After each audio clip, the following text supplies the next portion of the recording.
Hello, hello, hello, hello, everyone. Welcome to another episode of Sree's daily global COVID-19 show, presented in partnership with Scroll.in, one of India's leading news, culture, and analysis websites. Thanks to them, we're able to extend our reach to thousands of more people around the world. Thank you all for being here, and thank you for your support of this show. This is our 85th episode. That means we've been on lockdown here in New York for 85 straight days. My name is Sree Sreenivasan, and I'm the Marshall Loeb Visiting Professor of Digital Innovation at Stony Brook School of Journalism and the founder of Digimentors, a group, an organization that does consulting around social, digital, and virtual events. Thank you to everyone who supported us this far and for everyone who suggested speakers, topics, and sponsors for our show. First, we want to tell you what we'll be doing today. We have a very important episode for you today. Our topics are always around COVID-19 and what's happening in the news, but today we want to talk about how to be an ally. How can South Asians in America and others support Black Lives Matter and the fight for racial equality? What are concrete steps beyond marching and posting on social? Why do we need to have difficult conversations with our own families about race? What can we do to stand in solidarity? This is going to be a thoughtful, constructive conversation, and we want everyone to bring their questions and comments. Right now, please hit share so that someone you know can join us. Please tag people around the world so they can join us. Please hit share, retweet. We're on Facebook, Twitter, YouTube, and on LinkedIn. There is someone you know who would benefit from this conversation today and would like you to reach out to them. So please comment, tell us where you're watching from, tell us if you've had difficult conversations with your family, tell us about attitudes towards race and racial equality where you are and in your family. We want to hear from all over the world, and we always do, and we're very grateful for that. Before we get started, we of course have to pay a few bills. So please let me do that for a minute. We want to thank our sponsor, Art & Co. and artandco.net. Get involved with the world's largest online art auction fundraising for COVID-19 victims. This is out of London, and they're supporting 6 incredible nonprofits and 31 artists who themselves have been troubled by what's happening with COVID-19. So artandco.net, please share this with family and friends that are interested in art. We also want to say thank you to our friends at Muckrack for letting me put together a Fundamentals of Social Media course that's open to everyone in the world and is completely free. Starts in 2 weeks, but you can save your seat right now. Everyone, take a screenshot or take a photo right now of this and send this to somebody who you care about. Let them learn the latest and most important things on social. mrac.co/social. Please sign up. 3,500 people around the world have already signed up, and we're going to expect many, many more to sign up in the next couple of weeks. That's mrac.co/social. And with that, I want to bring on 3 of our guests who are going to be joining us, and we may be joined by other folks down the line. We have about an hour together, and we want your comments, your participation, and your sharing this with people you know. So first, let me bring on our guests. Let me say hello first to Marc Lee. Hi, Marc. How are you doing, Sree? Marc, you're amazing. You've been watching, I think, almost every single one of these episodes. At least 80 of them you have seen, and you've appeared on my show to say hello on both our 50th and our 75th shows. And here you are on our 85th show. Those others were a little more light despite all the things happening with COVID. But today we are talking about very serious issues that are not about healthcare alone, but also about the fight for racial equality in this country. Let me ask, as I start with everybody, how are you doing and how's your family right now? Everybody's doing well. I've actually been in touch with my mom, been in touch with my dad. And both my mom and dad were activists in the 60s, so they're definitely seeing some similarities to what's going on now and things of that nature. I've also been in touch with my younger brother, who is somewhat of an activist himself, working with our youth on a regular basis. So everybody is doing well, and a lot of my friends are actually out there in the Durham community doing a lot of the groundwork in the struggle and everything. So, like I said, everybody's doing good. As I have told some friends of mine, as far as I'm concerned, we're really in two pandemics. And I know you've talked about this as well. We're in the pandemic that is the one that everybody talks about and has been talking about for, as you said, almost 85, 90 days, which is the one on COVID and the very serious health issues that are going on. But we also are dealing with the racial pandemic and the kind of like hatreds that have gone on and have been stoked by a lot of people in high power, in my opinion. So that's kind of what we're also facing as well. I was very proud, by the way, and I know that you're there in New York, but our governor today actually came out with a racial task force that he is putting together, Governor Cooper. So he's actually going to do that, and he's going to be looking at disparities, not just disparities in health issues, but disparities in employment, disparities, and a lot of other things. And he is considered a somewhat progressive governor and things of that nature. So it was definitely great seeing him come out and make that statement and do that today. He actually named it after a family friend, Andrea Harris, who passed away. She was involved in a lot of economic struggles here in terms of like trying to help people develop businesses in our African American community. And she passed away about 3 weeks ago. I'm not sure that it was COVID or how it was related to. There's still some question about that, but she was definitely a legacy person here in Durham. We've lost a lot of legacy folks over the last several days, and excuse me, she was one of them. And so I was just glad to see that Governor Cooper named this powerful task force that he has put together after her. And it's definitely an honor that she deserves. And I know that she would be proud and she would want to see people continuing the work. I mean, there's a lot of work to be done. I was actually earlier today with a friend of mine, and he pulled up a picture from 55 years ago. And it was a picture of a African-American gentleman, and it was basically like a stop the police kind of situation that they were talking about. And as he said, that was 55 years ago. This person I was talking to, Zach Robertson, he's 62. So at that time he was 7. I was all of about 2 years old or 2.5 years old. I know that there have been other struggles. I have an uncle that talks about after World War II, there being an encounter here in Durham between African-American soldiers and the police right after that war because of some racial incidents that were going on. So unfortunately, this is a fight that has been going on for decades, centuries even. So we definitely have to work on improving that. And one of the things that I do want to say that I've been quite proud of is as I've looked around and seen some of my friends involved, and some of them are from all sorts of cultures. I've got Latin friends, I've got European American friends, I've got friends across the racial boundaries and across the class and cultural boundaries. I have actually seen a number of different faces out there. So I think that this particular movement is very youth oriented, this particular movement around George Floyd and everything. But I'm also seeing a lot of the youth that are taking over leadership. And that's not saying that others aren't involved as well. But the ones that I am seeing are coming from a wide variety of backgrounds. And I'm just glad to see that. I don't know if you can pull up the link that I gave you of the ABC candlelight ceremony that was going on earlier today, just a matter of a while back and everything. But if you look at that picture, you'll see that it was very much a wide variety of people that were out there.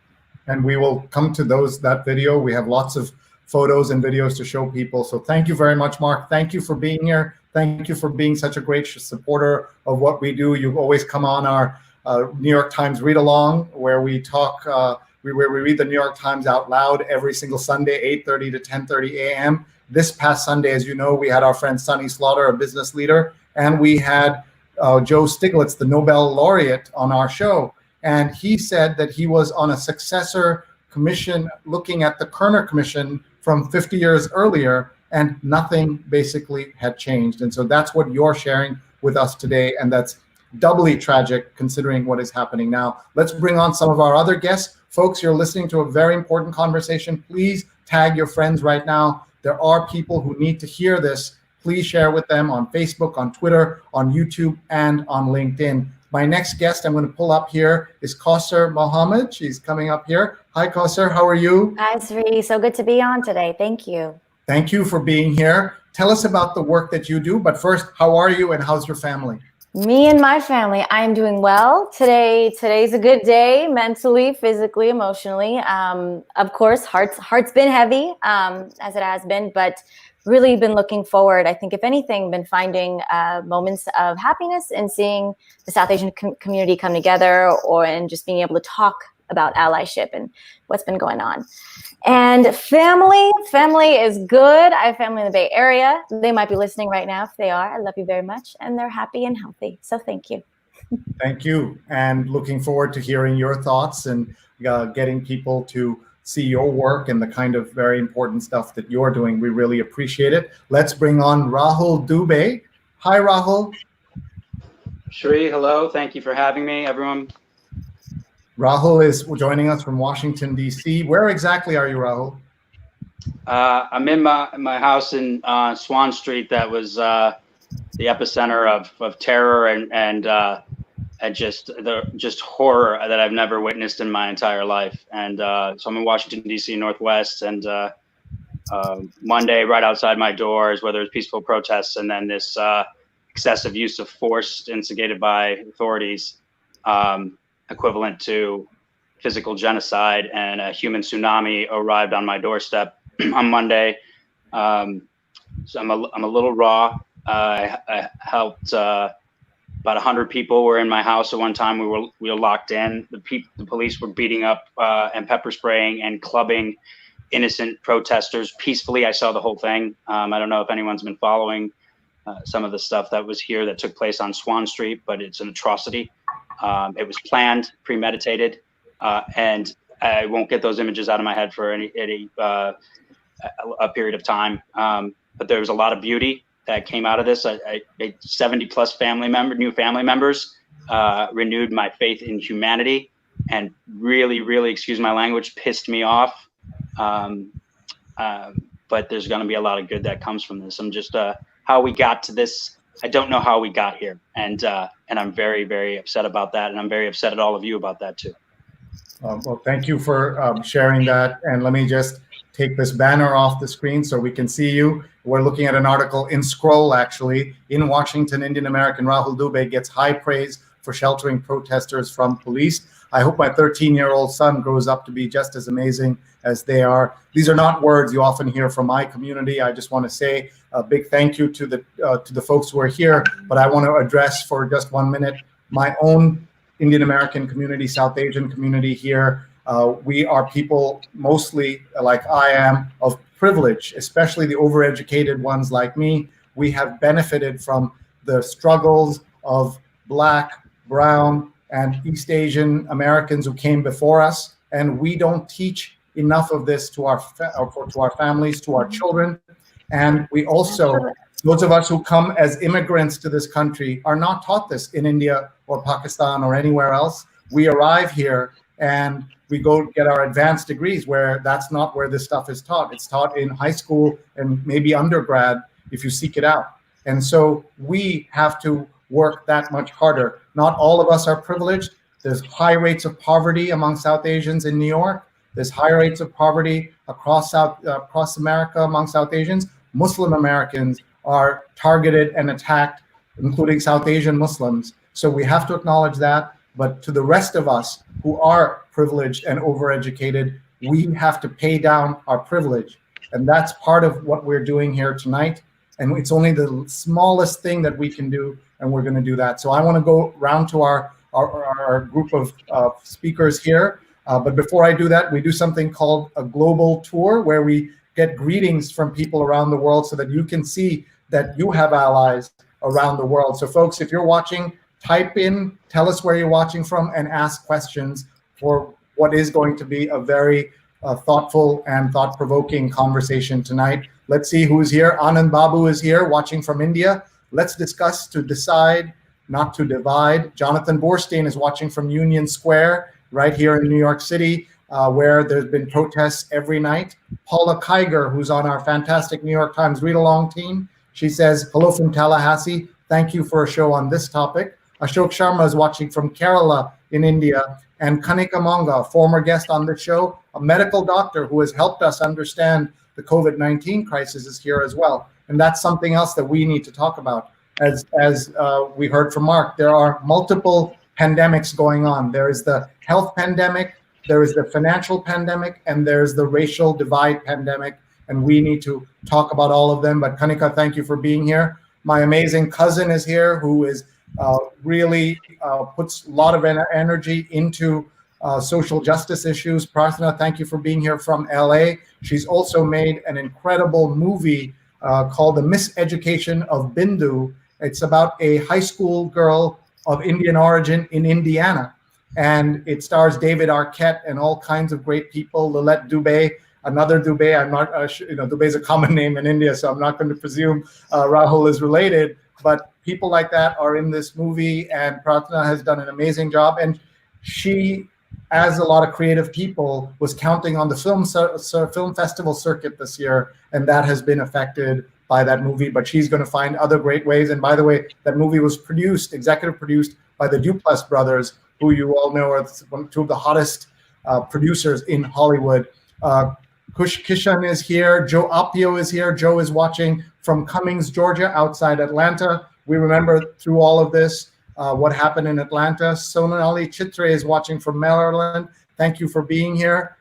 Everybody is here and talking. We're so grateful. Pradnya Haldipur, former guest on our shows, is here, and she's watching from Silver Spring, Maryland, not too far from Washington, D.C. And Christina says hello. Thank you for being here. Courtney says, oh my gosh, I'm seeing Marc Lee live with Sree. Happy to log on from Tucson, Arizona. I'd love to hear what's happening in Tucson. Rose Horowitz is here. She's one of the two producers of this show, Vandana Menon, Vandana_Menon on Twitter, and Rose Horowitz 31. And people are saying hello and exchanging greetings. Prarthana says hello to Rahul. Rahul's become an overnight celebrity in the Indian American community, and we salute you. Not me. Listen, we're going to clear that up very, very shortly here, guys. I appreciate the love and everything, but we really are going to talk about the 70+ people that got home safely and slept in their beds last night, okay? Yes, we are. Absolutely. We hear you. Paul says, Mr. Dube renews faith in humanity. Paul, great to see you. You're an amazing ally on so many different fronts. We're grateful for you for being here. Vandana has posted an article about Rahul. Let's see, so many comments coming. Just bear with me. I know we want to get to the conversation. Nick Boston is here. Thank you for this forum. Nick, thank you for all your help in the early days of the internet. We were trying to figure that out together. Abhishek is watching from India. Rochelle is watching from Hastings on Hudson. My dad is watching from Kerala. Hi, Acha. I know this is the only way we see each other. I would have been in New York in India already twice this year and have missed you. I'm so sorry. Tanya is watching from Philly. I'm hoping my guests have also had a chance to share this out to their friends. Debanjana is watching from Minneapolis, of course, where the heart of the problem was for this particular episode. But I keep saying to people, this goes back decades, centuries, just a couple of more, otherwise we'll lose this thread. And that's what happens is the way this platform works is the comments go up and then we can't find them after. And Kanika says, Mr. Dube, thank you for renewing our faith in humanity. You remind us that we can all make a difference. Thank you. And just a couple of more. Let's see here. Sorry, just one more here. Sana Iyer is watching. She's a professor of history at MIT. Thank you for being here, Professor. We appreciate you. And Dipanjana says, we need to acknowledge the racism between minorities in India. I'm Indian in the epicenter of this all. If my name is too long, call me Deb. But Dipanjana, on this show, you can be Dipanjana, and we're very grateful to you for that. So let's go to Rahul to hear the story of what went down that night. And as you said, the story isn't about you. The story is about those 70 people who you helped bring them in. You opened up your heart and your home, and you kept them safe, and now they're gone. But the story is also the police brutality, the way that under Attorney General Barr, that they have taken to attacking innocent, peaceful protesters, and and the media attention is being focused on the riots instead of what is causing that. Let's go to Rahul Dube, who is with us from Washington, D.C. Thank you. I appreciate the love and the support coming in on the comments too, and for also my guests as well. I do want to say something. I am not an activist. I'm a healthcare innovation guy. I was a chief innovation officer of a very large, significant association in healthcare over on K Street for a while, and have done significant startups in healthcare the last decade. So I'm just going to speak from the cuff because that's where it's coming. And plus, it's been a very long 4 days and I just don't have the energy to come up with these words. But I'm going to speak honestly about what happened. And I hope someone, it doesn't get upset in terms of it's not politically correct, but it's going to be emotionally charged. And that'll give you, it's important because what I witnessed on Monday night on the stoop, on the top step of my stairs outside my front door was nothing short of genocide in the physical form. Okay. And I've never witnessed anything. I've heard it. I've read it. I've discounted it. I'm mad at myself for being complacent about it. Again, I said I was mad at everyone else too, because this was man-made. I saw peaceful people protesting civil disobedience. We're Southeast Asians. First movie I went to in a theater was Gandhi. And I'm sure there's a lot of people on here that have actually can say the same thing. I remember standing in line for it. I was 5. And, I see this and I'm proud. And I see the police develop this barricade before anyone even showed up. I see an Army helicopter above my house at 8:45 hovering. Helicopters in DC don't hover. They move in an oval around about a mile radius and they come back and they look around. They were waiting. And all of a sudden I see a few people come down the street. My street is one way and it is entirely connected by row houses on the same side. There's no alleys, no fences. And that is not a coincidence. That was planned. I find that out later because I had conversations with those 70 guests that was here. We can touch on that later. But the police pushed them down, doing traffic control to a street that I've lived on for a very long time that never has parade routes, protesters, and we see a lot in DC, ever. And all of a sudden, they block them in on the other end. So now you have this ticking time bomb of heckling robo-cops. These aren't regular cops. These are brute force, like mercenaries that they were hired and charged. And it's 9:18. I'm taking a video and I could feel the air shift. It went tense. And usually when you feel something tense, it's usually a sporting event or a parade or a crowd. It's as a mass is approaching. This was not. The mass was there and they were chanting very peacefully, "Let us through, let us through." Okay, so I have people on my steps. They're sitting down resting. They've been there for like 25 minutes. Some people are charging their phone in my house. Some people have used my bathroom. I'm on the stoop waiting for something to happen. 9:18. I take a video and I send it to a few close friends. I call them the Medellin 6, and they know who they are. And I put it away and I said something like, "It's getting heavy on Swan." And I hit send and I put it in my back pocket. And 30 seconds later, hell opened up. The police, we heard move. And they locked arms and they just started tearing through the entire crowd about 30 yards away from my house, pepper spray, clubbing people on the head. I hear screeching, screams, bangs, and I open up my front door. I was already outside and it opens out. I open up my front door and I look at the people that are on my steps that I've never met before, and I go, "Get in." And the person's like, "I need my phone." I'm like, "Get in the house." And it was pandemonium for 10 minutes. All I kept on screaming was, get in the house." They're pepper spraying, so I can't really see what's happening that much, but I hear coughing and I'm holding the door and holding the banister outside. There's videos of it out there. And there's just a stream of people running in and they're grabbing each other. They're looking for 1 or 2 people they came with, or there were so many individuals too. That's the other thing. It wasn't organized. And for 10 minutes, they're clubbing people as they're running up my steps. I see them running down the street and the police are chasing them and spraying them in their backs. Okay, that get the door. The police push everyone past my door and they keep moving. And I look to the right and there's nothing in the wake. There's no single protester that's left.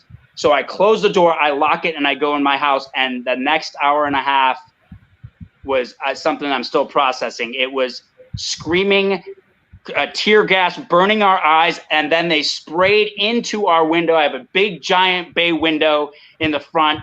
And the people were all there. There were 30 people on my main floor, maybe 20 downstairs, 15 in the back, 30 in the back, and maybe 10 upstairs. And over the hour and a half, what I saw were people washing each other's faces and eyes with milk, baking soda, water, asking if they were okay, holding on to each other, trying to breathe, finding window space. They were in my bathtub, splashing water on themselves. I'm not an MD. I know water's not the best thing, but milk's going around. And finally, when the air cleared literally from all of the pepper spray, we all kind of looked at each other and we're in shock and we're like, okay, what do we do next? And it was something like, I want to say 11:15 or so. There were a lot of one-on-one conversations, and I kept on going up and down the floors, making sure everyone was all right. And they were amazing. I found out we were all strangers. I was like, how do you guys know each other? Like, we don't, we just met. And it was just a group of 70 plus that were hunkered down, and we made the decision at 12:30 that everyone was going to stay the night, because if they stepped out, the police were heckling us. They were trying to trick us to get out of the house. They told me if I step out of the house, because I was trying to get someone's attention, so I talked to them. I wasn't like a jerk. I was like, hey guys, I have some people in here. Okay, what do we want to do? They're like, get the fuck back in the house or we will put you down. That was the first time I went outside.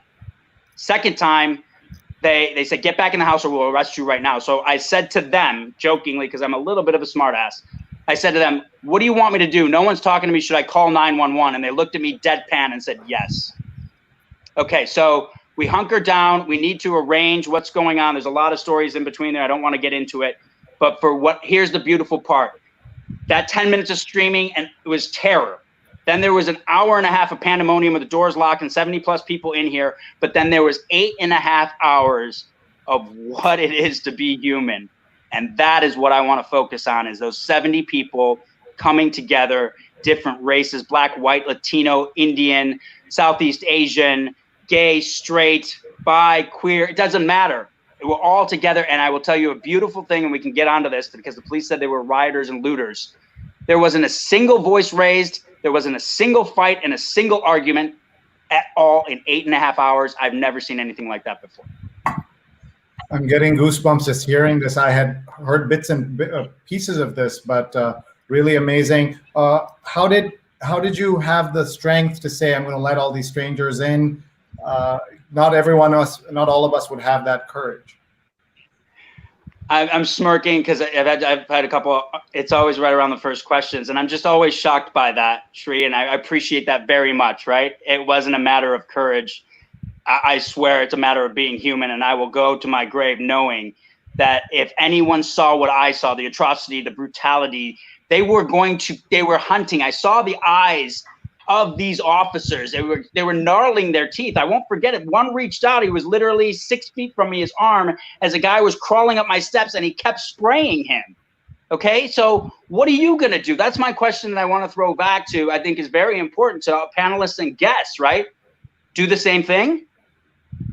So I will question, I mean, how did I have the strength? I can't answer that, man. You would probably, I know you would have done this exact same thing and said to yourself the entire time, the mantra was, keep this door open as long as you can. Keep it open as long as you can. You do not want to open up this door if you close it. That's all I kept saying for 10 minutes. So I don't know if I can answer that answers your question. That's all I got for you. No, it certainly does. Let me go to Kausar Mohammed, who is here with us. Thank you for being here. Talk a little bit first of what you just heard, and then talk about some of the things that you've been seeing and doing as well. Yeah, I am taking in Rahul's story. It's one thing to hear it on the headlines, and it's one thing to hear you say it. And thank you for sharing that. And I'm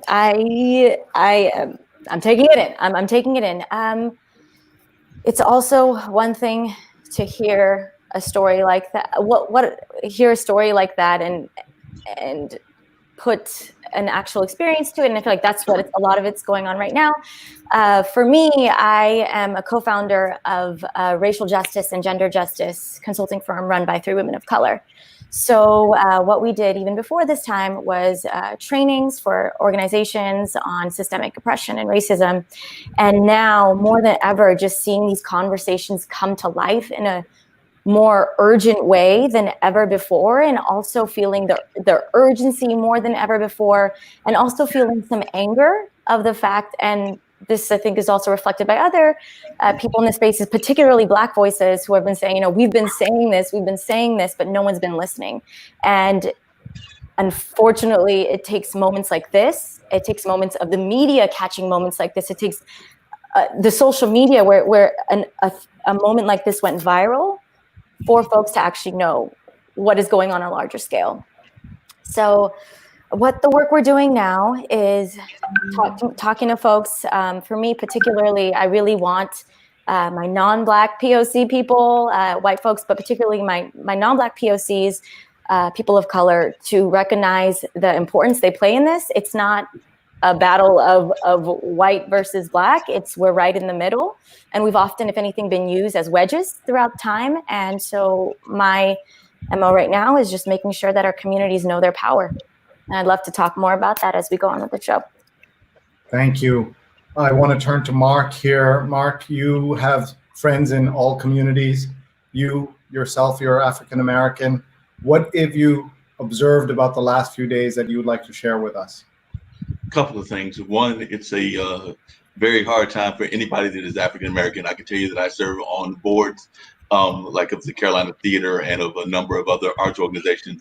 And when we even get started with the board meetings, and the board meetings are about theaters and other things, we are oftentimes having to reflect on what's going on in the community and just take a moment to reflect and pray and just let folks know that we are here, that we are definitely not going anywhere at the African American community, and that we definitely want our allies to understand the pain that we feel. So that's something that has happened, I know, at least 3 times in board meetings that I've been involved in the last, I'd say, week and a half, including one very poignant one with a fellow African American city council person that was at our Carolina Theater board meeting, where she was basically like, look, we know we have issues in terms of trying to keep the theater up and running, but before we even get started, I want to have a conversation that we have some moment of healing for those of us that are African American that are on that particular board. And there are a number of us on that board. So that was just a very poignant moment that we had. And I agree with what the gentleman said. I mean, a lot of people are seeing what is going on, and they are leaping to action in a very positive way.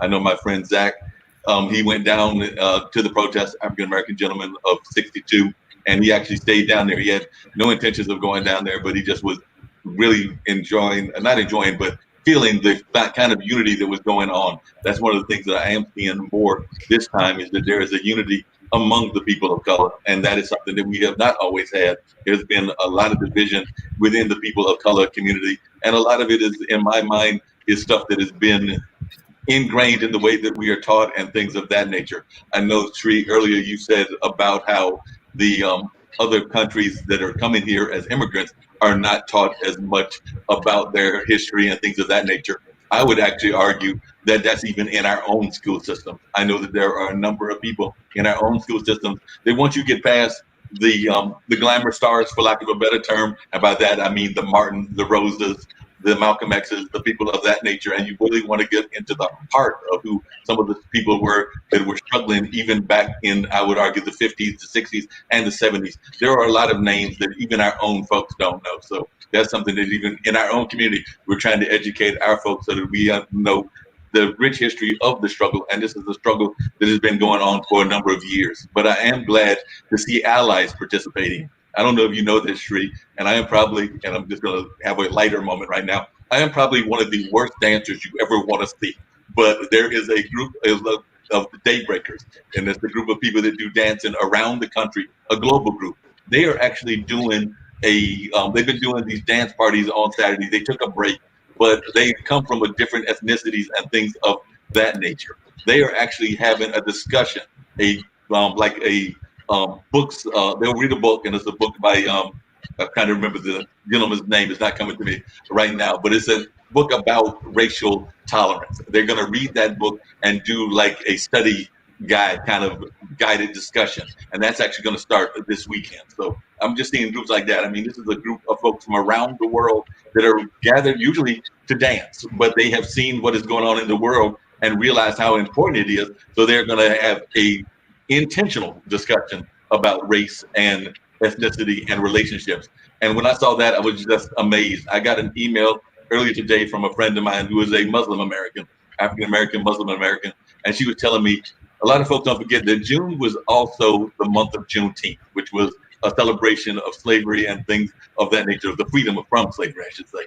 And a lot of people are not doing those celebrations because of what's going on with COVID. But she had been reached out to by a white club owner, and that person is trying to figure out how they can help our society honor the Juneteenth legacy, because the Juneteenth celebration that usually would go on would be a big outside celebration of our culture and everything, is not happening. So, and that's others that are doing things like that. So that's just 2 examples of what I have seen of people that are actually given, I think it was one of your guests, I don't remember which one it was. It might have been Stony. As a matter of fact, I'm pretty sure it was Stony. Just said, don't ask the question of what can you do, but actually do it, is basically what she was saying. Don't ask she also said how you can do it, but do the action. And so I think that is very much what I am seeing. So that was 2 examples that I gave of somebody actually walking the walk.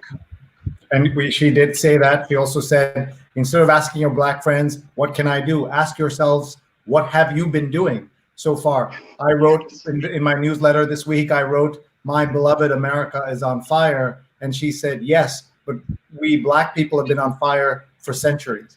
And what have you been doing is a question that we can all ask. I want to turn to Rahul here. If you've just joined us, Rahul is the gentleman who you may have read about in the news or seen on the news. He is not a hero, as he says, but he did open his home as the police, as he say, were hunting the peaceful protesters in front of his home in DC, and he let them in, and 70 plus people sheltered in his home overnight in an amazing gesture of peace and solidarity by everyone, not just by him. It isn't easy to go stay in some stranger's house either, right? That's also something that we must know. This isn't part, it wasn't easy to stay at someone's house. That wasn't staying at someone's house. They were seeking shelter from their oppressors, Correct. guys. I mean, let's get real here. I mean, It's not like, hey, guys, you don't have anywhere to go or the metro shut down. Do you want to stay over?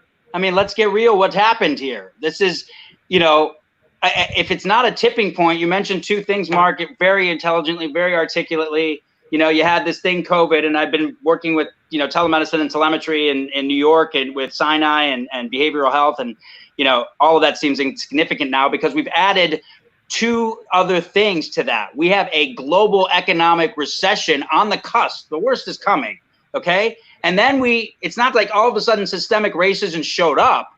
It's all of a sudden, it's like, okay, now systemic racism is revealed.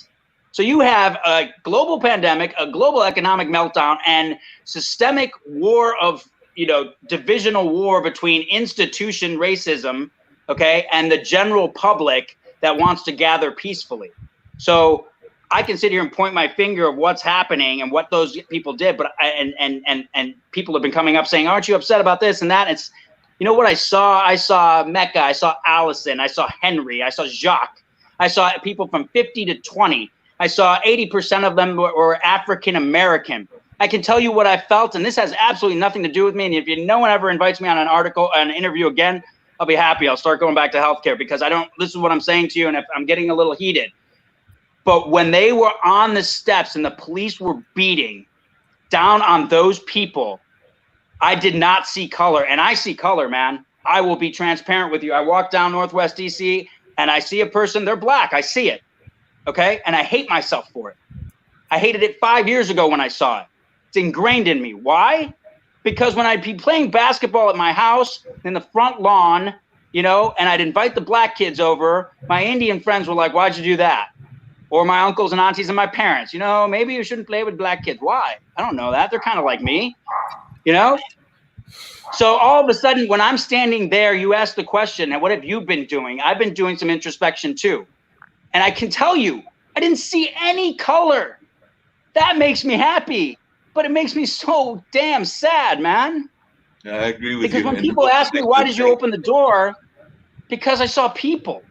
And so would you, or 95%, because the other 5% are evil, but they're much stronger. Not that night.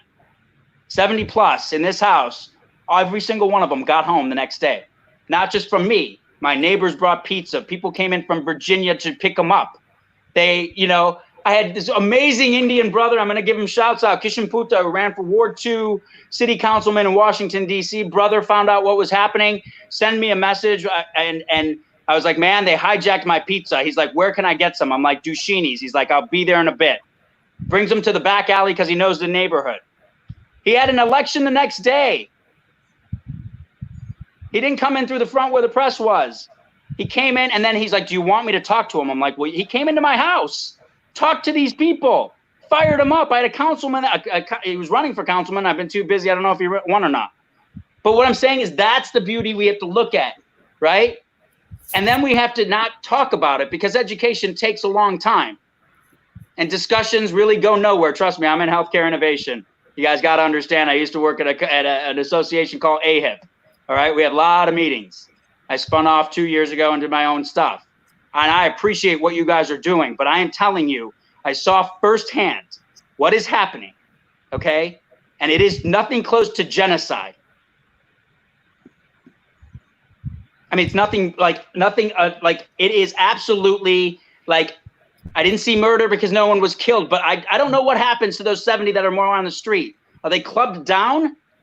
Are they beaten? Worse off, I mean, the mental health is what I told them. I gave them a little pep talk before we went out and said, let's go do this thing. Let's get you home safe, was talk to people, please. God, we never talk about mental illness. I have mental illness. I've recovered. I'm so proud of my recovery. 10 years. It's made me open that door. You think I'm going to be embarrassed about that? In our culture, yeah, you better believe it. Oh, Rahul Dube, you must have had something. You know what? This is the first time I've publicly said it, and I don't care. Come at me, please. Come at me. Mom and Dad, I am sorry. Whatever this has caused you, I am sorry. But it's time. Yep. Go ahead, Kausar, and Rahul, thank you for sharing. In our culture, we do lots of things wrong. We don't talk, and when we talk a lot of crap. We don't talk about the things that matter enough, and we don't talk about the privileges we have in this country. And thank you for sharing, and thank you for being with us here tonight. Kausar, I know you want to get in here. Yeah, no, thank you again, Rahul, and for your honesty and your openness. We don't hear that enough, and I think that's a huge part of the problem. And also did just want to rewind and look at the systems that have led us to this place. As Rahul, just like you were saying, right? Like, this is not something that just started happening. The media just started covering it. And when we look, I think there's a large amount of re-education that needs to start happening. And of course, everyone has their own journey of re-education. I'm on my journey of re-education, right? Because what we're taught in our history books it's written by the winners, right? So even the word officer came from the word overseer, because the police started out of being slave patrols who were catching slaves who had escaped to bring them back into their owners. So the system at its core has been built on racism of the police specifically. And even it's US is 5% of the world population, but has 25% of the world prisoners, and that are disproportionately black and brown folks. So it's this, just like you're saying, it's this genocide that's amongst this larger system of that we can name as white supremacy, that we need to be looking at what its foundations are, and the police is a part of the system that upholds that. And so I think there's a lot of reexamining happening right now, and that's necessary. That's where hashtag defund the police is coming from, to get rid of these militarized police operations, when, just as you said, there's not enough masks for doctors who are in the hospitals fighting COVID. So what I feel passionately about is the re-education that needs to happen amongst ourselves and amongst our people and everyone in America, because again, this is something that we can only reimagine the future if we're able to understand what brought us here in the first place. Thank you so much. One of the most progressive cities here in the world. I mean, Durham, North Carolina has a rich history of being a progressive city. Our mayor was involved in the civil rights struggles. The mayor pro tem, who is an African-American woman, was involved in Occupy, involved in a number of other things. And even she would tell you that the prison system is totally broken. I mean, it's broken. There's no doubt about it. The whole thing was built on, like you said, pretty much a system of oppression was what the prison system was built on and continues to be built on. And even in the most progressive city, they are talking about spending millions of dollars to hire more officers to do. They just built a big new police station. The prison that was built not that long ago, they spend millions of dollars on that. So they're spending millions of dollars on a regular basis on the prison industrial complex, and yet they wonder why things are happening like this on a regular basis. The other thing that I would add to what y'all was saying is that across the board, and I don't care whether it's African American, Latin American, Native American, which I have some of that in my roots as well, or the South Asian folks, or just the various parts of the world that is considered minority. we need to do a better job of talking to each other and doing that on a regular basis. I don't see enough of that going on a regular basis. There needs to be some true unities going on. I mean, yes, we had the Rainbow Coalition. Yes, we had folks that were reaching out in decades past to try to build those kind of like true bonds and everything else. Because at the end of the day, I'm going to be like you, my brother from DC and everything. At the end of the day, when most of us step out of the doors, I may be as light as I can be and everything. And Sree, you're definitely a dark complected South Asian and everything. When you step outside the door, I'm going to just put it bluntly. That N word is what a lot of people will be reflected on when they see you, the image. They won't be thinking about the fact that you're South Asian or anything of that nature. They will be thinking that is another, and I don't even use that word, but you know the word that I'm going towards and everything, but that's the way that they're going to reflect on you because of the your complexion, everything. So it doesn't matter, and we've got to get past all of that. And you're so right. A lot of the others that have been talking, we've got to get past these other kind of divisions that are breaking up our community. I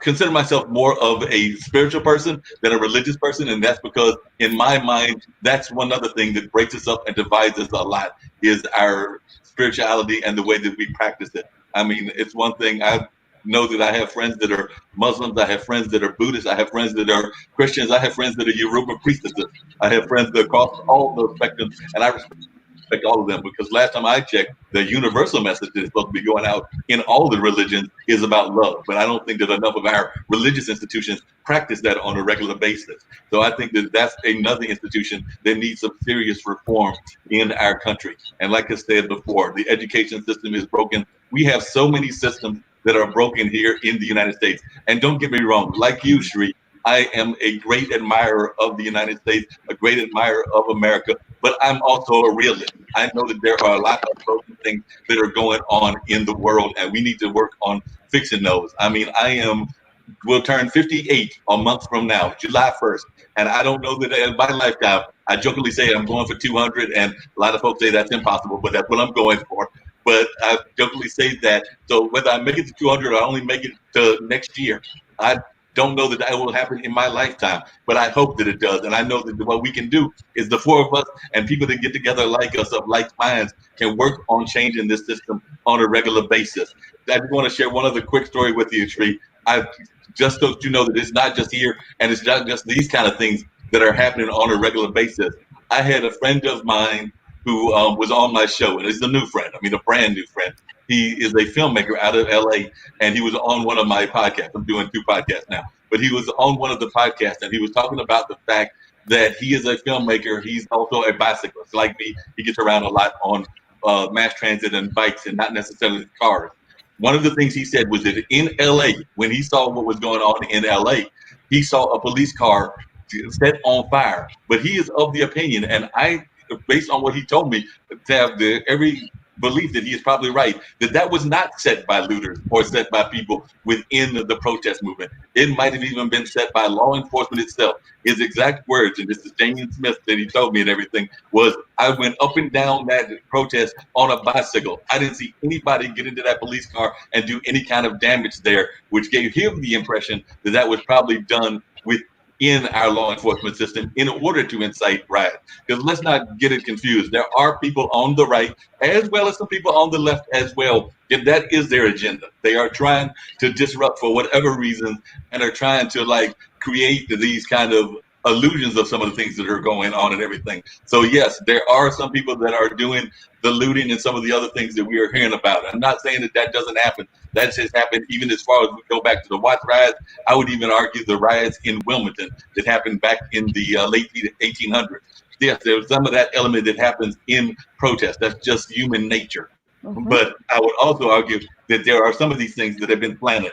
I mean, COINTELPRO was a real thing. Let's be for real. COINTELPRO was a very real thing, and that was the government's attempt to discredit and also undermine a lot of our leaders in our community. Leaders that at that time were actually doing some unity things. I mean, a lot of folks forget that there were people that were trying to get Malcolm to meet with members of AIM, as well as Martin Luther King, to meet with leaders of AIM. AIM is the American Indian Movement, for those of you that are listening that are not familiar with that particular organization. And there were definitely other kinds of unity things that were going on as far back as the 60s and the 70s and things of that nature. But let's not be unclear about what goes on by certain kinds of leadership. They would like to disrupt as much as possible, and they would like to continue to disrupt. And like I said, I don't care who's in the office. I'm not a big fan, as you know, Sree, of the current orange one that's in office, but there have been even some things that have happened even within other administrations as well. Right. So I want to just say that that's an important point, that Donald Trump, as much trouble as he's causing now and as much hatred as he is planting and as much division as he is sowing, he's not the reason we're here today. The reason is history that goes back decades and centuries. We're getting towards the ending of our time. We want to give each of our speakers more time to speak, of course, and we also have a guest who's going to join us in a couple of minutes. Before all that, I just want to have Marc very succinctly say to my Indian American audience and my Indian American family, South Asian family, people, Pakistani Americans, Sri Lankan Americans, what is the talk that has to happen to an African American family and their children that my 17-year-old twins never hear? When we say the talk, it's about sex and dating and drugs maybe, but for an African American family, it has to be that. But there's something that I have never had to think about with my children. What is that? Let me just put it to you this way, Sree.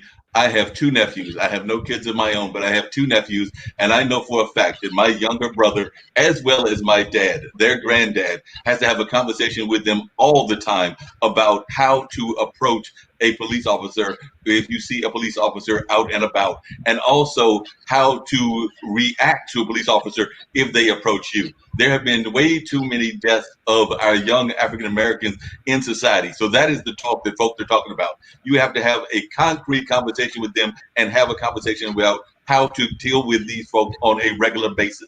That is the talk that we are talking about. So that is what we mean. You have to have this conversation on a regular basis. I mean, it is something that it goes on at a very young age. I can tell you that my nephews are about to be 11 and 12 in August. But that conversation is something that they were already learning about at a very young age. I want to say that my brother was having that conversation as early as maybe 5 or 6, possibly even earlier than that. So it's a conversation that you have to have at a very young age, and one that you have to constantly have. It's continuously there. I can tell you for a fact, even me, as a 58-year-old man, I have to be very cautious about the way that I talk to police officers and everything, because I never know how they might react. Thank you for sharing that. Kausar, you have some thoughts.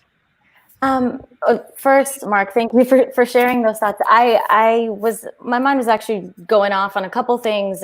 First, in response to you, Marc, I completely agree, right? This country wouldn't have existed if it wasn't for the Boston Tea Party. There would be no such thing as gay LGBTQ plus rights if it wasn't for Stonewall, which were all started by looting. Boston Tea Party, throwing tea over that, and this idea of protesting is a viable form of getting change, and it's unfortunate that it is words are used such as looting and violent riots in the media when we have to see that there's a reason this is happening. And also, I did just want to name that the systems at hand are white supremacy, and that we have to get comfortable with calling out white supremacy. Because you're right, it's not Trump. It's a system that allows Trump to be in office. It's not the cop. It's not one cop. It's not just one little thing. It's the fact that we live in a world where folks can be killed. Well, black and brown folks can be killed at the hands of cops. So it's important that we are able to name it for what it is, because then we can unpack it in a better way. And also, it's more than just saying, when I say white supremacy, I'm not saying white people. I'm saying a system that which we function in. That goes beyond just individual actions. Individual actions can contribute to it, but we live in a larger system. And also, there's this James Baldwin quote that I really love. I love America more than any country in the world, and exactly for that reason, I insist on the right to criticize her perpetually. So we have to be able to reimagine a better future.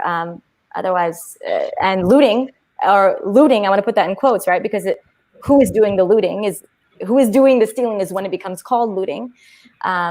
Is a part of looking at that. Sir, here's a question. Can you tell us about the model minority myth, and how can we begin to have these conversations within our own families? Rahul hinted at that a little bit. How the racism that exists in the South Asian community. We'll pretend Marc is not here. Let's have a conversation, just the three South Asians just talking. Yeah. Tell us what we need to know and how we can have these conversations. Let's face it, so many people in the South Asian community are racist towards Black people.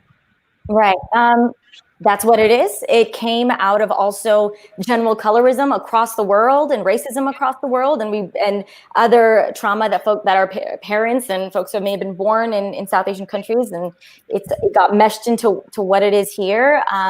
Also, want to name that we just overall, it is important that we have these conversations with our families, because if we don't educate them, then the media is going to be educating them, or the labor might be left up to Black folks who have been working incredibly hard and are tired of saying the same things over and over again. So we need to show up. We need to have these conversations with our family. And I think a lot, 4 steps to solidarity almost that we talk about within my company Shift is starting off with self-awareness, right? So that means understanding your own background, your identities, your privileges, your upbringing. Also, Rahul, what you mentioned about seeing your own prejudice in front of you, that's a powerful thing, and that's a part of the self-awareness, unpacking those things we don't want to admit about ourselves. The next is self-education, right? Learning more, and in this self-education part, I want to throw in model minority myth, particularly with South Asians and Asian Americans in general. We hear often this idea of a model minority myth, and that's actually used as a wedge against Black folks in America. And in 1965, the U.S. Immigration Act was what allowed Asian Americans to come into America, but at that time they only let in folks who met a certain educational standard or had very specialized skills. Because of that, and then Asian Americans were seen as polite, submissive, the good citizen. But that was only used to be able to be the complete opposite of how systems at that time wanted to keep African Americans down. If Asian Americans are this good, then why aren't Black Americans keeping up? Well, why aren't they keeping up? Because Asian Americans were let into our country on a different standard, and at the same time, they weren't brought to this country for slavery, to do free labor, and then put into mass incarceration and the school to prison pipeline. So it's important that part of the self-education is realizing the role that we play in this country and how it contributes to other race relations, because we cannot be complicit in any of this. Another step to look at in creating solidarity is creating open and supportive environments. And that's the part of the point of having conversations with your family. One thing that we just want to preach and share with y'all is creating open and supportive environments through compassionate accountability, really calling our people in. It's the term is deciding that you care about someone enough to put in the emotional and intellectual labor of holding them accountable for their words and or actions in a compassionate and heart-centered way. And we hear so often about canceling someone, calling someone out, but now is the time for us to make the effort in our communities to call in the uncle, to call in our sibling, to call in the folks that maybe we would have let comments slide, maybe would have let derogatory racial slurs slide, and call them out with love, because it is our job and it is not a luxury right now.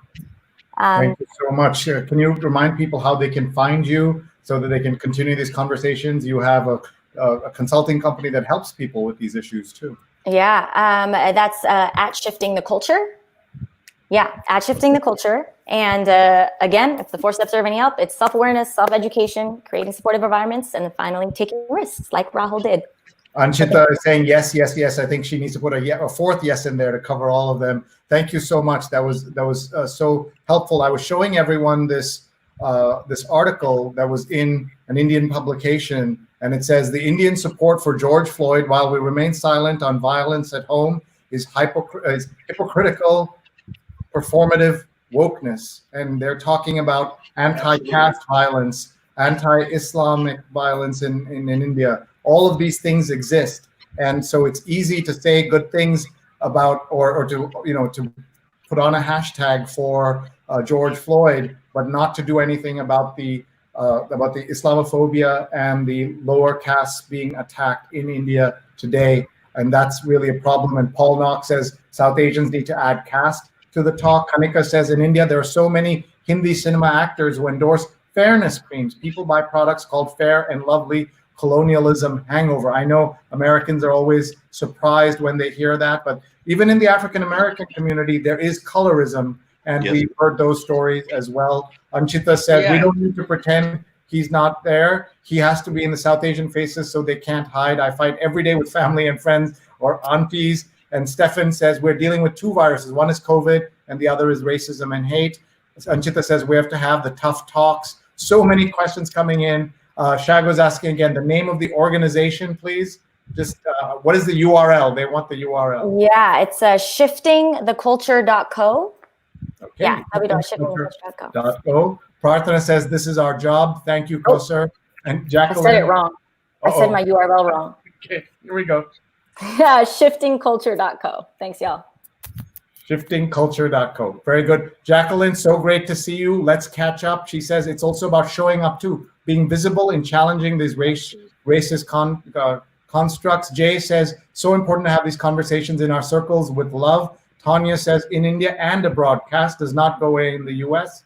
And thank you. And Daryl says, just not tuning in from Richmond Hill. What did I miss? Too much to, you can watch the recording right after this, the recording will come in. Manish says, thank you for addressing the racism that's ingrained within us. Anchita says, it's hard to keep being loving when you repeat it every 5 minutes. Imagine our Black sisters, brothers, friends, colleagues, and how exhausted they are. Let's take the burden. And we have Rahul here, who's one of those Indian Americans who took the burden, the South Asians who took the burden. Rahul, reflect a little bit, and then we're going to bring in a guest, and we'll also let some of these people go. It's already 10 p.m. here. Yeah, thank you. You know, listen, I do want to wrap up. It's been a really, and this has been phenomenal. And you guys, it's the first time I've done a panel. It's just been articles about what happened that night. So I'm learning as I'm going.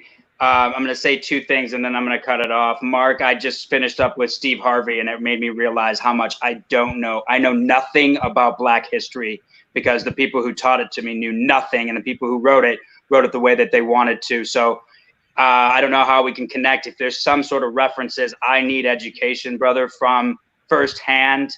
I'm not asking you, but if you can tell me what you pulled from, God, man, I can't go out there and support anything if I don't know anything about it and all my information is wrong. To speak in Indian terms, bad data in, bad data out, right? So we want to make sure that we get the right data in. Yeah. So the other thing is I have so many baller Southeast Asian friends. I mean, they are 10 times better than me, okay? Sachin Jain, Sunita Mishra, Jay Botts. I mean, these are my people, my front and core. They are the leaders that I look up to, okay? And I know that there's hundreds of thousands that are there, but we're going off and doing our own things. Disparate, fractured, fragmented, all of this, right? All of our energy is going off because why? We want to, I don't know. But if we can come together, if we can put the same thought and energy, my baller brothers and sisters, please, in terms of the way we dream of our Bentleys and our beach houses and our villas and, oh, look at me on Insta. If it didn't happen, you know, it didn't happen if it's not on Insta, that type of stuff. If we took 20% of that energy and spent the next 3 to 6 months helping to solve this problem with the other groups. I'm a healthcare innovator. It's multi-stakeholders. The people that I mentioned, they know what I'm talking about because we've done this together. Why can't we take that same approach, right? We need to step up, guys. If not us, then who? We won the birth lottery. Come on. That's all I have to say, and that's why I'm upset. But I love you, and I'm leading with love. I'm not upset at, like, it's not coming from that place. It's coming from a place of love. If I was dogging it, I know those people I mentioned. Jay Bott would not let me do it. Kaiser Kadiri would not let me dog. And I won't let any of you guys, I haven't met you yet, and I hope someday I meet some of you. But step up, man. Come on. Women, brothers, sisters, I know you can. My sister is the most incredible person on the planet and the greatest leader I've ever met. You guys call me a hero? Thank her. Thank my mom and dad and my brother-in-law. Thank all of the friends that I just mentioned and all the ones that I think of every day. And you guys are the ones I pull from. Where are you? Please, I'm saying this lovingly. I believe in us. There's so many of us that want the ball. I've been that guy who wants the ball for ego or for whatever. Guess what? They threw me the ball. Would you do the same thing? Thank you, guys. I appreciate you. Thank you. And George says Rahul for HHS secretary. So there you are. We're going to use your medical. No, man, come on. Look at what government's got us right now. Let me go to do some real work, okay? I already tried that, back through the government alleys, and now it's, it's top down or it's ground up. Well, you know what? You guys just gave me that human tsunami that was tragic. You gave me a swell, and now we're going to go up from the ground up. Okay, guys? Thank you, Rahul. We'll let you go tonight. Thank you very much. Thank you. We didn't hear your sister's name. I'm just going to say it's Benita. Okay. Very good. Thank you very much, and good luck, and thank you for what you did. And we hope we can catch up when it's quieter and you've had a chance to just catch your breath. We're so grateful in the middle of all of this. Thank you very much, Rahul. I appreciate you. My guest, I'm sorry if I came across hostile. It was not. It's nothing but love, okay? So thank you. We hear you. Thank you. Bye-bye. All right, folks, we've got a few more minutes with these guests, and thank you. Can you stick around for a couple more minutes? We have a wonderful guest who's going to join us right now. Bhavani Rao is here. Bhavani, thank you for being here. Bhavani, how are you? Where are you? And then tell us a little bit about yourself, and then I want you to reflect on what you just heard. It's a powerful hour that I'm just sitting here just reeling in knowledge and sadness and anger and righteousness that we need to do so much more as a South Asian community for our brothers and sisters in this country. We absolutely do. First and foremost, I'm in Los Angeles. I'm here with my elderly mother, so I've been in lockdown for 84 days. And when I say lockdown, I haven't walked out of the house. And that is, for an extrovert, it's a very, very difficult thing. But, she has comorbidity, so we stay home. That's what you do. So I am a producer out here in Los Angeles, and I also lead a group called South Asian Women in Entertainment and South Asians in Entertainment. And when this all happened, I reached out to all the organizations I knew, and the first organization I reached out to was Parata Culture, and we all came together. And on Tuesday, we had South Asians for Black Lives. It's a town hall. We had 320 people show up in less than 24-hour notice. Let me just say that. We had 320 people show up in less than 24-hour notice because they wanted to be part of the change. The one thing I say is, if you are not part of the solution, you are part of the problem at this point. And all the guests, Kausar was one of our guests. We had Dr. Sumi Pendakor. We had a bunch of amazing people. We had, sorry, my brain is now just freezing. We also had a very young 18-year-old come on. His name is Rishi Manzani. He did this TikTok video about what model minority is about and why South Asians need to take action. This is just the beginning.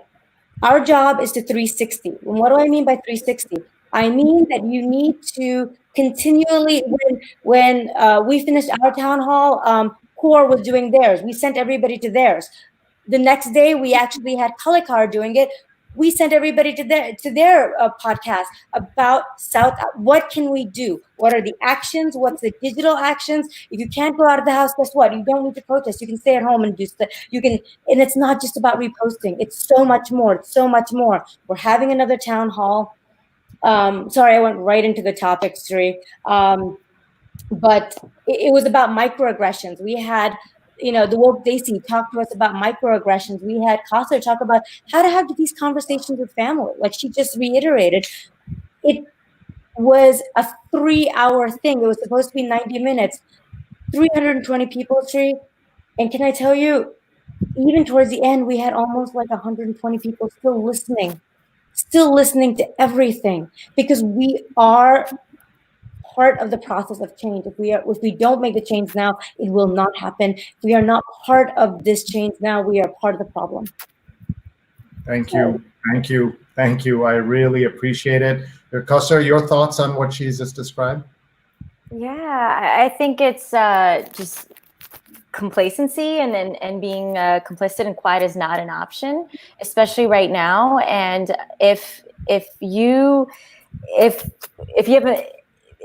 you're confused about something, that is not enough of an answer to sit back. It's the time to learn. It's the time to find community and be an allyship, because at the end of the day, our liberation is all tied to each other. And our freedom is also tied to each other, and it's time that we recognize that. Well, thank you. Before we wrap up here, I did want to do a couple of things. One, I want to tell you that we had on our show a few days ago the author Sapphire. Sapphire is the author of the novel Push that became the Oscar-winning movie Precious. And she joined us, and we were really lucky that we got to listen to her. And she was saying things that I don't think any of our very successful Indian Americans, South Asian Americans know. For example, she said that we're on TV, they keep saying, wash your hands, wash your hands. Well, Native American families on reservations, she said, large percentage of them, no running water. So there you are talking about wash your hands, but they don't have running water. These are things that I don't think our Indian American community understands. The South Asians don't understand. Who's going to teach them? There's no opportunity to teach them that. We don't have information about what's happening in America. And that's something that we have to look at. You also saw the article about Indians in India and how they deal with caste issues, with anti-Islamic violence. All of that is also something that we have to confront, and we have to help people understand this. And by the way, Sapphire is just joined Twitter, so it'd be awesome if everybody followed her on Twitter and saw her tweet so that she will post more. So I'm going to just show you her Twitter feed. We just launched, and she's been just posting. Here she is. She's Miss Saf on Twitter. So I'm just going to blow that up so you can see it. Miss SAPPH. And she said to us that if she weren't medically locked down, if she wasn't socially distancing, she would be out there and fighting, and she'd be protesting like everybody else. She's author, poet. Push became the movie Precious, and also the author of The Kid, Black Wings, and Blind Angels. She says she's learning Twitter, and she says the obscene tragedy of the COVID-19 mismanagement and the murder of George Floyd, which have climaxed in this beautiful moment of resistance, have been for me a lifetime in coming. And this is out of her window that she saw this and she posted it. Everyone, please follow right now, Miss Sapphire, MSSAPPH. And she posted a second picture that I'll show you. This is a video that she posted from her window. She's almost like poetry. Earlier this week, outside my window, where I watch on medical lockdown, and she's here in Brooklyn. So I hope you'll all follow her, Miss SSAPPH, Miss SAPPH. Please follow her on Twitter. And we are really grateful to her for joining us in this conversation. We're going to wrap up this conversation because we could keep going. As someone pointed out, we could do a show just on the comments because there are so many. And I promise, and my wonderful producers, Rose Horowitz at Rose Horowitz 31 and Vandana Menon, Vandana_Menon, we promise that we will keep covering this issue as long as you want to hear it, as long as people want to come on the show and talk. So if you have suggestions for speakers, for guests, for themes, just email me. My email is very easy to find. I'm Sree@Sree.net, SREE@SREE.net. Please email me. And if you haven't seen our archive of videos, 84 videos plus all our New York Times read-alongs, they're all on our YouTube channel, youtube.com/Sreenet, SREENET. Before we let you go, we're going to ask each of our speakers to give us a few final thoughts, and then we'll wrap up the evening. One thing that I have started doing at the end of my shows, you're welcome to stay and join us, is we are saying the names. One of the things we've been told is say the names. And so my son has put together a list of some of the names of the folks who have been killed by police brutality in this country, and we'll be saying their names before we close the show tonight. But Marc, over to you.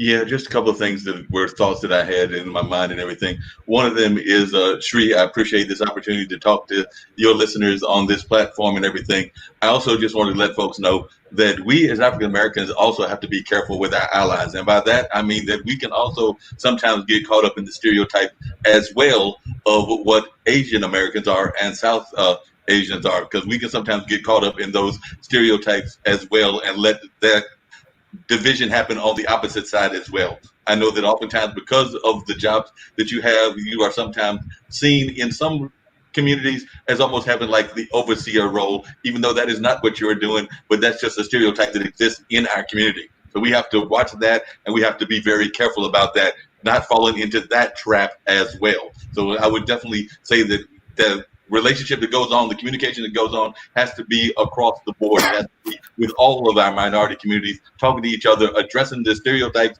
and the biases that exist with all of us. So that is something that I would say and everything. The other thing that I would say just in closing and everything is that the protest movement, I don't care whether it's Los Angeles, I don't care whether it's in Durham, I don't care whether it's in New York or wherever. If you listen to what the slogans are and the things of that nature, I think that they are asking for something that is very much able to be had. And I'm just going to give you a couple of those slogans that I know quite well, having been at a couple of those protests. I mean, all they're asking is whose streets? Our streets. Notice that they said our. They did not say my streets. They did not say your streets. It's whose streets? Our streets. And then the other question is, what do we want?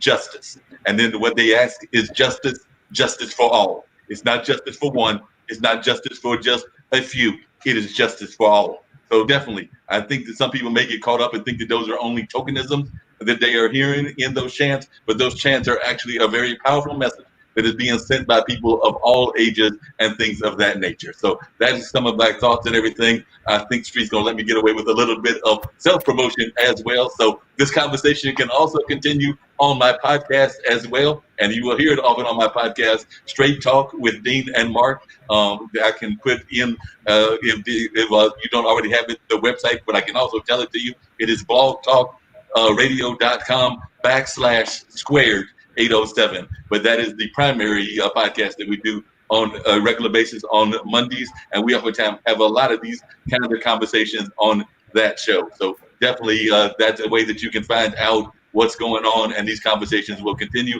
As far as I'm concerned, Sree is one of my great media allies. So I definitely appreciate his support of me, and I also support him as well.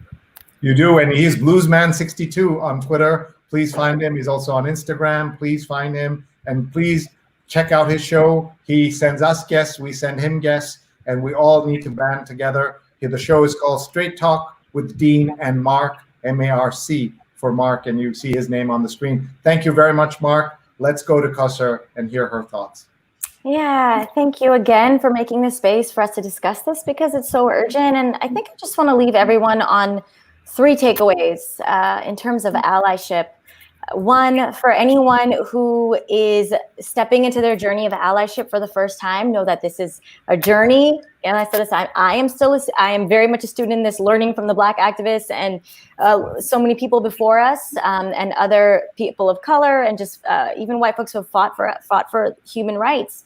And so it's a journey and it takes a lifetime. So just decide if you're going to commit to that, and that notice that it's not a sprint, it's a marathon. And the second thing I would want to say is find your local Black Lives Matter chapter. There is a larger organization that is leading efforts to make real change happen locally, whether that's changing budgets for police, how much money is going into there, or every local chapter has a different agenda. So find your local chapter.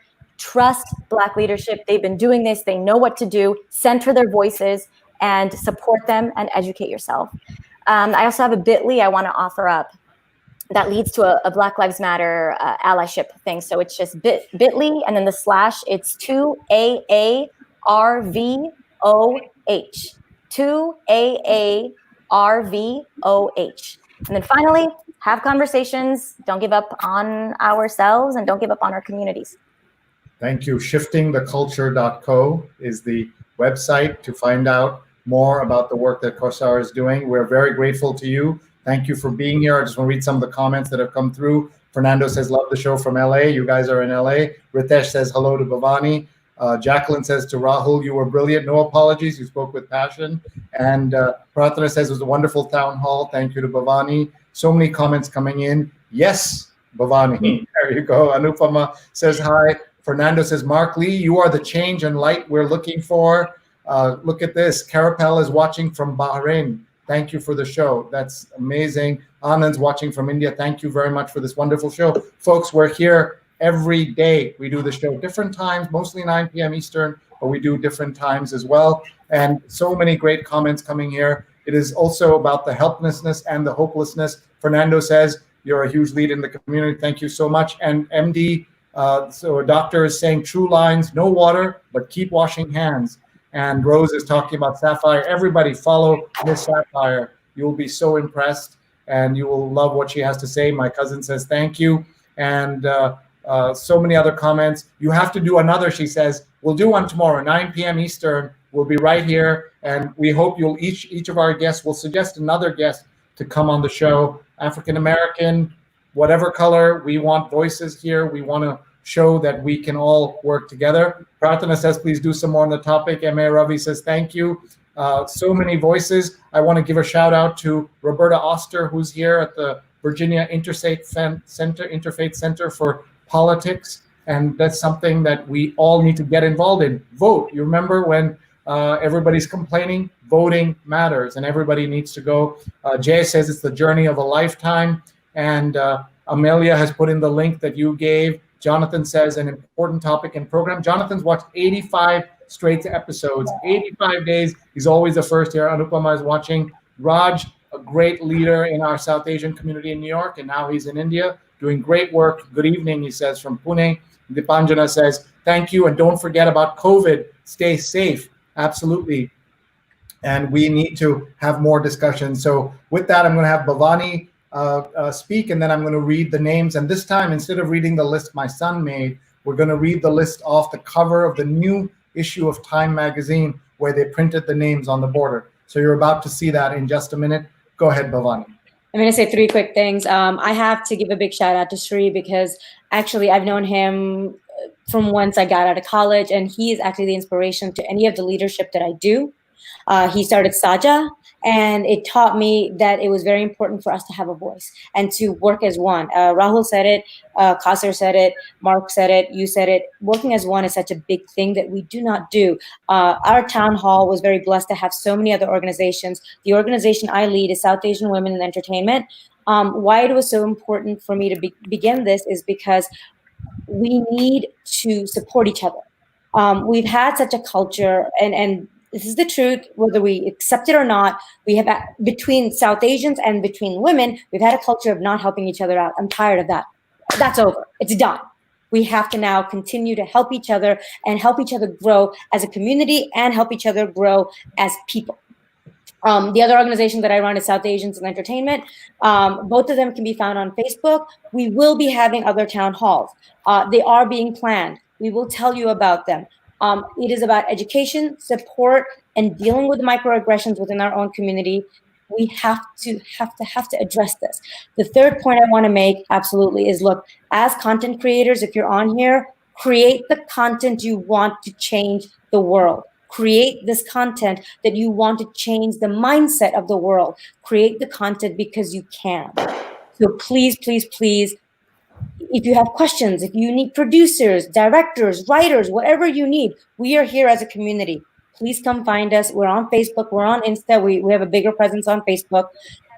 Thank you, Sree, for this platform. This was amazing. Kausar was one of our speakers, and thank you so much, Marc. I learned so much from you. Rahul, I'm sad that you're not here, but thank you. Thank you for what you did. And Sree, once again, thank you for this platform. Oh, you're way too generous. Thank you. You're running multiple organizations. You mentioned Saja, the South Asian Journalists Association. We follow in the footsteps of great community leaders who helped us, including Urvashi Ved, who fought for LGBT rights in this country way before anybody else. So many other folks who fought for South Asian rights, but also fought in mainstream organizations to make that possible. Lots of comments coming here. Here's some Black Lives Matter allyship in action resources. We've got to say that there are trolls also who've already found us and are commenting. I have not shown those comments to you, but this is real, folks, and you need to be very aware of that. I did want to show you, you said, Bhavani, that learn the tools, and one of the tools is social media. And it wasn't because of this context, but because so many people are unemployed, we wanted them to improve their social media skills. So we're offering a free course, Fundamentals of Social Media, for everyone. Communications is so important. Free certification course starts in 2 weeks. Go to mrac.co/social to reserve your spot. 3,500 people have signed up. We want thousands or more people to benefit from this, not because of me, but because the topics are so important. And I've already learned more doing the show, doing the course, than I did before. So everyone, mrac.co/social, take a photo, share this with your family and friends, colleagues around the world. It's free, and you get a certificate at the end of it, and it's from Muckrack Academy, and it's completely free with a certificate. And I'm just talking to my South Asian friends, hey, free line on your LinkedIn. You want that. Impress your parents. That's what we're going to say. And before we go, I'm going to read those names to all of you. And just please bear with me. It's going to be hard every time we read this. And Bhavani, if you want to have your town hall on this show one of these days, please let me know. Instead of doing multiple things, we can do, say, Sunday night or any night you pick. You tell me the day that makes sense for you. We'll talk offline and we'll do it together so we can multiply this effect. So let's read the names. If you're all here, folks, this is going to be hard, but here's first the cover. I want to show you the cover of Time Magazine, and look at that very, very striking cover that they've put together. And now I'm going to read the names. Actually, if I may, I'm going to ask you folks, can you see the cover clearly? Can each of you see the names up there? If you can, Kausar, if you can, I'm going to ask you to read the names with me, if that's okay. I'll read a few, and then I'm going to say your names, and then you can say them if you can. If it's too complicated, we won't try. But Kausar, you can read it, right? You can see the names. Yeah, okay. I can read the ones, most of them. Okay, why don't you read the ones across the top? Go ahead. Okay. Trayvon Martin, Yvette Smith, Eric Garner, Michael Brown, Laquan McDonald, Tanisha Anderson, Akai Gurley, Tamir Rice. Thank you. Can you see the names, Mark? I see where you start off with Trayvon Martin, Yeah, but Yvette Smith, Yeah. Eric Garner, Michael Brown, Laquan McDonald, Tanisha Anderson, Akai Gurley, Tamir Rice, Jermaine Reed, Natasha McKenna, Eric Harris, Walter Scott, Freddie Gray, William Chapman, Sandra Bland, Darius Stewart, Samuel Dubose, Janet Wilson, Kaylin Rockamore, Alton Sterling, Philando Castillo, Joseph Mann, Terrence Crutcher, Chad Robertson, Jordan Edwards, Aaron Bailey, Stefan Clark, Danny Ray Thomas, Antoine Rose, Botham Jean, Antonia Atatiana Jefferson, Michael Dean, Ahmad Aubrey, Breonna Taylor, George Floyd. Oof. And that's just part of the list of the legacy of this country. And as much as we think that we know this country, until you know those names, you don't know this country. And Mark challenged us earlier. He said, we know the names Malcolm X, Rosa Parks, Martin Luther King. Do we know the other names? And we don't in our community. And he said, even in the African-American community, they don't know those names. But we need to know these names so that we can all band together. I'm so grateful to all of you for giving us this much time, for sharing. The comments are still flooding in. People are so grateful to you, are thankful to you. Thank you all for being here. We are so grateful. We'll say goodnight and God bless and good luck with everything. We hope you'll come back and talk to us. And Bhavani, we're going to have a conversation. Kausar, thank you. And Mark, we see you every day on this show. We're very grateful to you. Thank you very much, everybody. Thank you. Bye. Folks, thank you for watching tonight. It was very difficult. If you know a South Asian person, tag them, share this with them. They need to see this. I learned a lot. I know you did as well. And we'll continue having these conversations. We're going to talk to our producers, Vandana and Rose. We're so grateful to them to see what we can do next, where we go from here. We have to continue these stories, but also don't forget, COVID-19 is still affecting the Black community in much worse ways than everybody else. And we have that pandemic going on. So give us your ideas. Please send them our way. We want to hear from you. We want to know how we can help you understand what's going on. We also have to thank our sponsor for today's show, Art & Co. Get involved with the world's largest online art auction, fundraising for COVID-19 victims, artandco.net, artandco.net. This is raising money for charities out of London by bidding on this art, but also helping the artists. The world's largest online art auction, fundraising for COVID-19 victims, artandco.net. please do take a look at the website. And to you all, thank you, thank you, thank you. We want your ideas. We want your speaker names. We want topics. We're looking for sponsors. We want to thank Scroll.in for bringing us all together. And to all of you, thank you for being here. Please email me, sree@sree.net, SREE@SREE.net. For those of you who write in and say the shows are vital to you, for those of you who say the show is uplifting, I want you to know in 84 days of lockdown, this has been what has kept me going. This and my lovely family. I'm so grateful to them. I'm so grateful to you. Finally, if you are having trouble knowing when our shows are online, one way to find out is by checking out our WhatsApp. It's not a WhatsApp group. It is not a WhatsApp racist WhatsApp group. It is just a regular WhatsApp alert. When you join this by holding up your phone right now and join this, either your iPhone or your Android, you will be added to a WhatsApp list. And then once a day, I'll just ping you with our show when it's live. So thankful to the hundreds of people that have done that. And thank you all for being here, for being part of our family as we tell the stories of COVID-19 and now the racism and the police brutality, while at the same time, I give a shout out to my friends who are in the police department right here in New York and elsewhere. Thank you all for everything you're doing. Stay safe. See you again. Bye-bye, everybody.